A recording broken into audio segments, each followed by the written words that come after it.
What's going on? Jordan Connect here with another episode of Embrace the Chase, and you all are in for a treat tonight. It is episode 62. It's crazy because time is just flying by, but we are blessed tonight to have Marty Hynes on tonight, who's the founder of Project 19, which is building bigger, better, stronger men, and it's just going to be a blast. So, Marty, is there anything you'd like to add to that, sir, before we get started? No, that's just great. Thanks for the introduction, Jordan. I'm just so excited to be here. My first ever podcast, and I'm honored to be on it with you, buddy. I love it. We're excited to have you on as well. But for those that are watching live, watching the replay, or listening on the podcast, Marty, can you kind of just start us from the very beginning? What actually led you to start Project 19? What inspired you?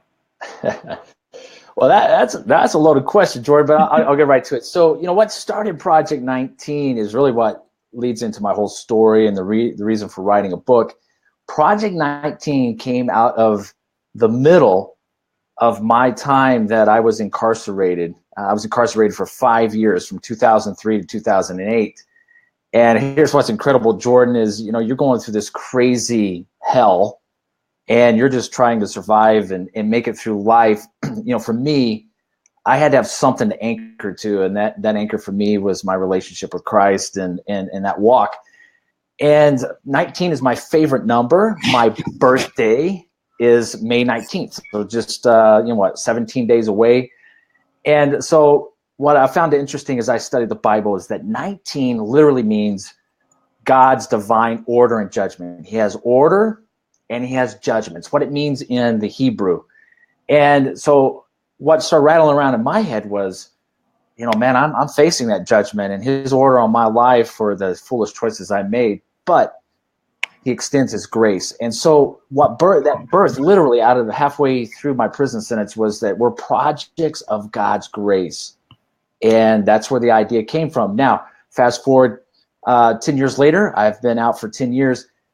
And this whole Project 19 has still rattled around in my head, and working with Rebel Press, they're really helping me find my brand and create my brand. So that's what we're working with, and I'm super excited about it. I love it. So then what year was your book actually released?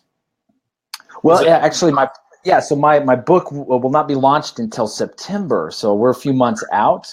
I'm in the launching processes of all of that. You can see behind me right here is my ClickFunnels and all that I'm working on, and trying to wrap my brain around all this technology. But it'll be out in September, and really excited about this.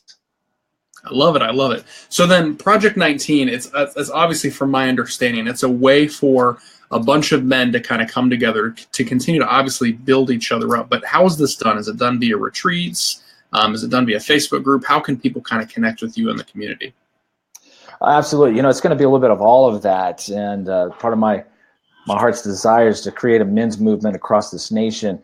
But to just answer the question quick and simple, they can connect with me through goread.com. So www.goread.com/author/Marty Hynes, or they can go to @Project 19 Brotherhood on Facebook and connect there.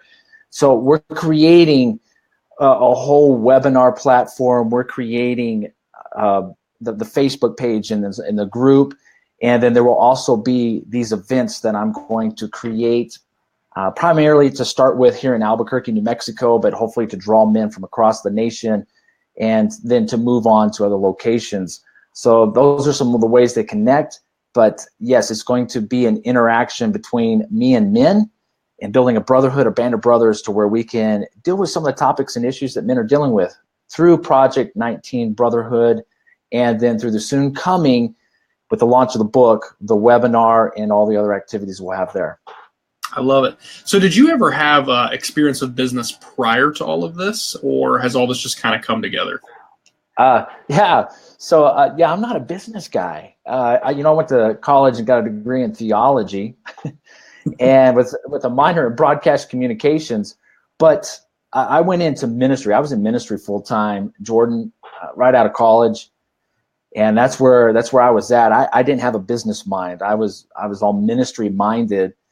And so it was upon being out of prison, going through parole and probation, that jobs were hard to find, and ministry was kind of shut down. So what came of that was I got involved in network marketing and started building a business, and it did okay. did all right, had some successes.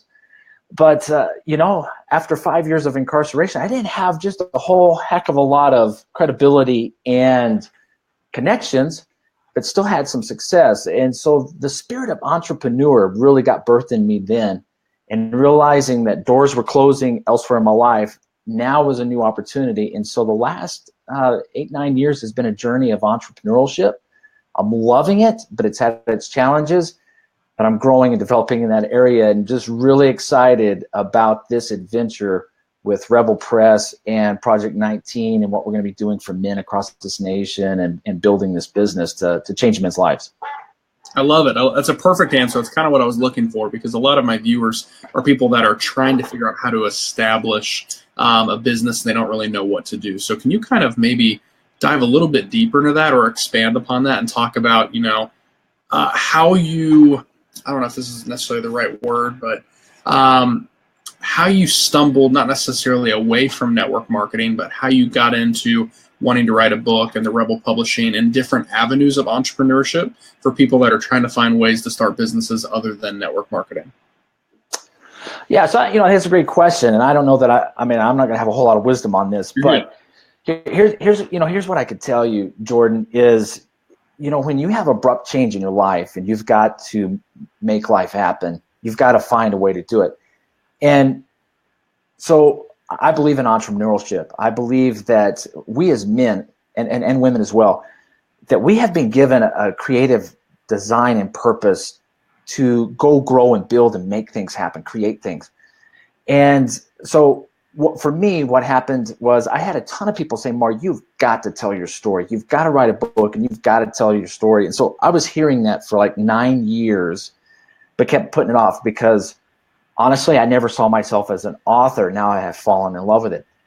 So it took me 2 years ago. It was 3 years ago this summer, this July, that I sat down with my pastor now, and he knows me, knew my story. And he was just interviewing me, and he was saying, dang, Marty, you've got to write your book and tell your story. And so I did. It took me 2 years, Jordan, to write my book.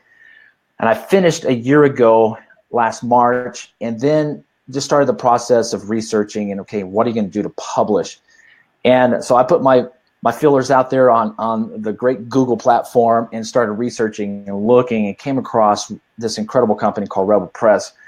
And the opportunity was there. And it was hands down the best thing I looked at.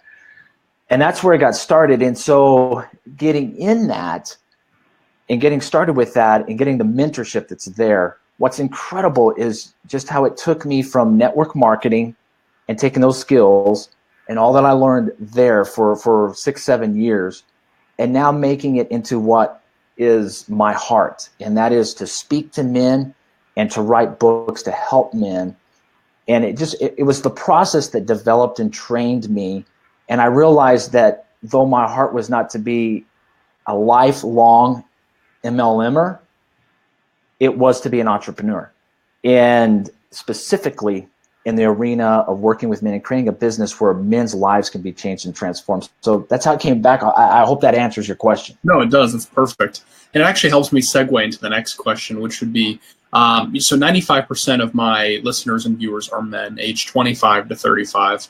And a lot of that demographic, because I fall into that, we're very egotistical sometimes, or obviously very prideful about certain things. Is there any advice that you would give to men, just based on your experience, of things that they're struggling with that you notice quite a bit, that you could just sneak in there and give a little bit of a tweak to help open up people's eyes sometimes, if that makes any sense? No, absolutely. That's an awesome question. I'm going to think of two things, Jordan, because I really appreciate that question.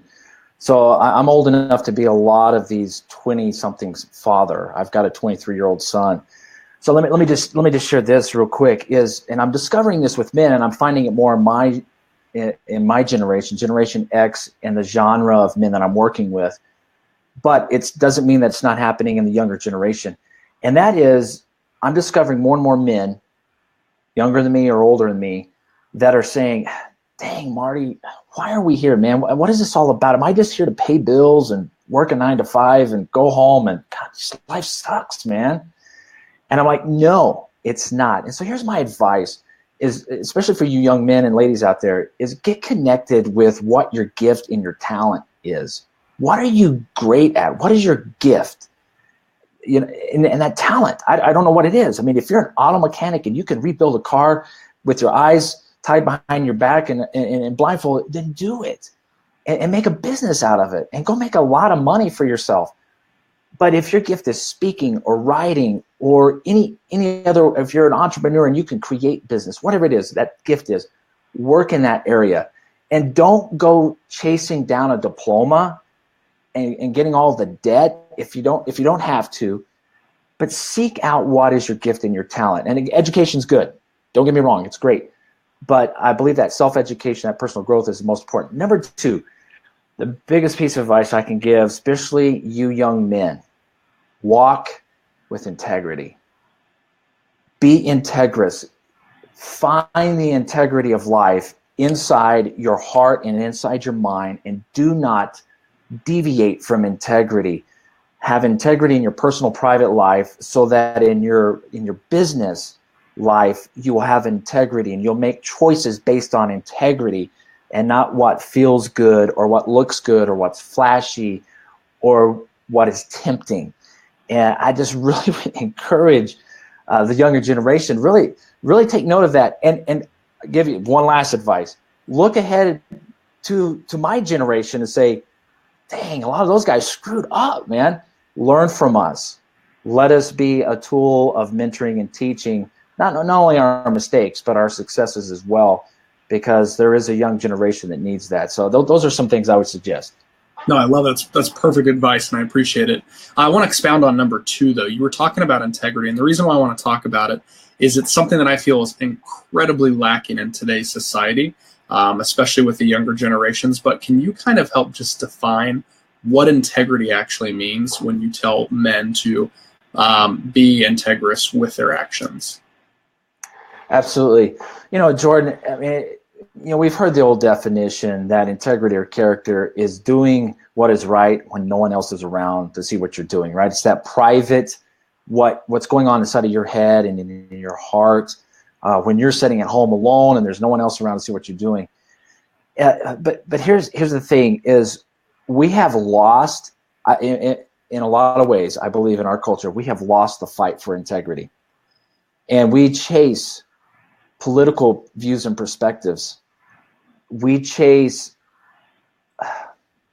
philosophies and thoughts that may not hold true values and meaning. And I just encourage people to seek truth and what is real truth. And don't be shocked when you find it. And then from that, start living that life of truth in your personal life. Now, listen to me carefully.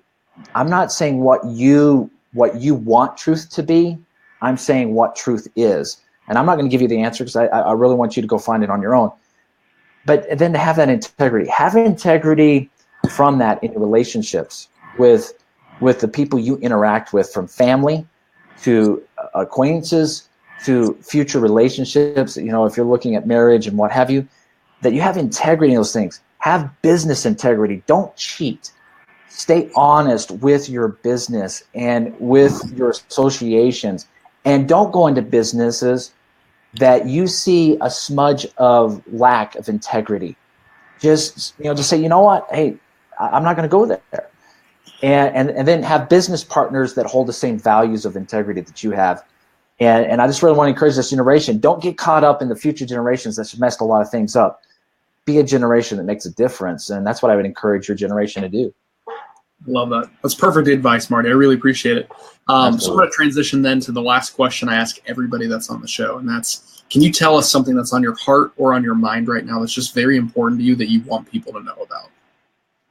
Yeah, you know, I want, and this is just something that I've been dealing with in just the last few days and weeks, and that is, you know, dream big, but go do bigger.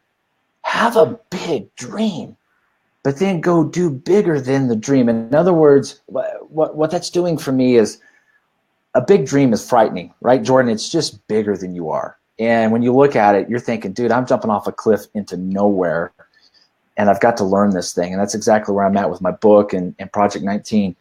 But what's incredible is I know that I can accomplish this dream, but when I get busy doing it, it's actually going to be bigger than I actually conjured up in my imagination. One of the incredible things, Jordan, is we've been granted this powerful imagination, creative ability to dream up and just do about anything that we put our mind to.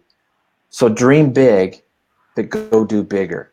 Make it happen, and live in your dream, live in your talent, make it happen, and change the world around you. I think that's powerful.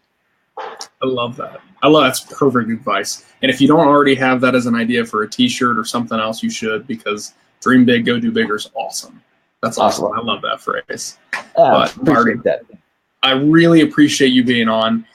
Can't wait to share all of this with my entire network. But those of you that are listening, those of you that are watching, please go follow Marty, like he said, at the Go Read platform, or you can join the Facebook group of Project 19. If you have any questions, don't hesitate to reach out to him. The man that you've heard today, the man you've watched today, is really who he is behind the scenes when the camera's not on. He is just as true, and we really appreciate you for that, Marty. Is there anything you'd like to add before we wrap up? Hey, Jordan, once again, man, I really want to say thank you for allowing me to be on your podcast. What a pleasure. And I'm really looking forward to getting to know you more. I watch you a lot, especially you and Ken. You guys are mentoring me, and you don't even know it. So I appreciate that. Thank you, buddy. I appreciate it. It means a lot. Thank you, Marty. We'll see you guys. All right. Take care.